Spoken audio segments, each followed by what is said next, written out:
ଅଗ୍ନିକାଣ୍ଡରେ ଜଳିଗଲା 6 ଦୋକାନ 15 ଲକ୍ଷ ଟଙ୍କାର ସମ୍ପତ୍ତି ଭସ୍ମୀଭୂତ। ରାଣୀତାଲ ବଜାରରେ ଅଗ୍ନିକାଣ୍ଡ ହୁତୁ ହୁତୁ ହୋଇ ଜଳିଗଲା 6ଟି ଦୋକାନ ଘର 15 ଲକ୍ଷ ଟଙ୍କାର ସମ୍ପତ୍ତି ପୋଡ଼ି ପାଉଁଶ। ଭଦ୍ରକ ବ୍ଲକ ଅନ୍ତର୍ଗତ 16 ନମ୍ବର ଜାତୀୟ ରାଜପଥ କଡ଼ରେ ଥିବା ରାଣୀତାଲ ବଜାରରେ ଗତକାଲି ବିଳମ୍ବିତ ରାତିରେ ଭୟାବହ ଅଗ୍ନିକାଣ୍ଡ ଘଟିଛି।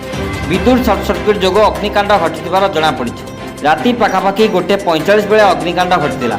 ଲୋକମାନେ ରାତିରେ ଶୋଇଥିବା ବେଳେ ଅଗ୍ନିକାଣ୍ଡ ଘଟିଥିବାରୁ କିଛି ଜିନିଷ ଦୋକାନରୁ ବାହାର କରି ହେଲା ନାହିଁ। ନିଆଁରେ 6ଟି ଦୋକାନ ଘର ସମ୍ପୂର୍ଣ୍ଣ ଜଳି ପୋଡ଼ି ପାଉଁଶ ହୋଇଯାଇଛି। ଭଦ୍ରକରୁ ଦମକଳ ଗାଡ଼ି ଆସି ନିଆଁକୁ ଆୟତ୍ତ କରିଥିବା ବେଳେ ସେତେବେଳକୁ 6ଟି ଦୋକାନର ଲକ୍ଷାଧିକ ଟଙ୍କାର ସମ୍ପତ୍ତି ପୋଡ଼ି ପାଉଁଶ ହୋଇଯାଇଥିଲା। ଭଦ୍ରକରୁ ସୀତାକାନ୍ତ ପାଢ଼ୀଙ୍କ ରିପୋର୍ଟ, ଆଇବେନ୍ ଓଡ଼ିଶା।